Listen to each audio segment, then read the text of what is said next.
Read the latest on the Manhattan truck attack with our reporting on Wednesday's developments.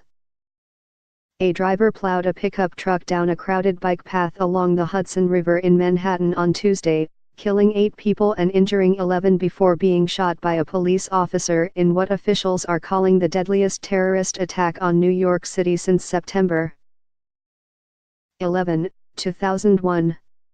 The rampage ended when the motorist, whom the police identified as Sayfullo Sepov, 29, smashed into a school bus, jumped out of his truck and ran up and down the highway waving a pellet gun and paintball gun and shouting, "Allahu Akbar," Arabic for God is great, before he was shot in the abdomen by the officer.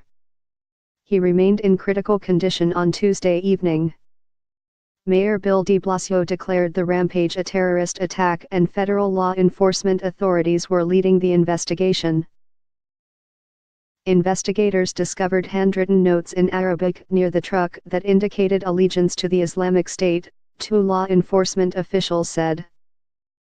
But investigators had not uncovered evidence of any direct or enabling ties between Mr.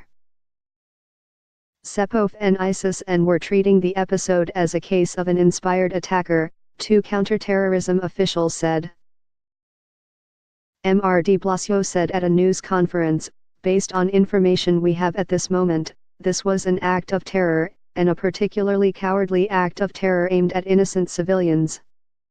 5 of the people killed were Argentine tourists who traveled to New York for a 30-year high school reunion celebration, said a senior official in Santa Fe province, where they were from. The Argentine authorities said they were Hernan Mendoza, Diego Angelini, Alejandro Pagnucco, Ariel Erlich and Hernan Ferroque. Martin Ludovico Mero, a 6th member of the group, was wounded. Belgian officials said 1 of those killed and 3 of the injured were from Belgium. Mr. Sepov came to the United States from Uzbekistan in 2010, and had a green card that allowed permanent legal residence. He had apparently lived in Paterson, NJ, and Tampa, Fla. An official said Mr. Sepov rented a truck from a Home Depot in Passaic, NJ, where a white Toyota minivan believed to be his was found parked. The truck came crashing to a stop near the corner of Chambers and West Streets by Stuyvesant High School. Cyrus Minovi, 14, a freshman there who was hanging out with friends, said people scattered. "We heard people screaming, 'Gun, shooter,' and run away," Cyrus said. "We thought it was a Halloween prank." He realized it was not a joke when he saw the man staggering through the intersection, waving guns and screaming words he could not make out. A passerby approached the attacker, apparently trying to calm him, Cyrus said, until the man realized the attacker had a gun. The man put his hands up and was backing away, Cyrus said. Almost immediately, as investigators began to look into Mr. Sepov's history, it became clear that he had been on the radar of federal authorities.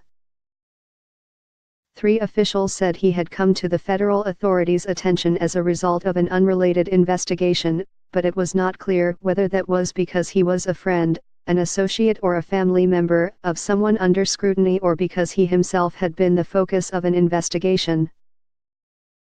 Over the last 2 years, a terrorism investigation by the FBI, the Department of Homeland Security, the New York Police Department and federal prosecutors in Brooklyn resulted in charges against 5 men from Uzbekistan and 1 from Kazakhstan of providing material support to ISIS.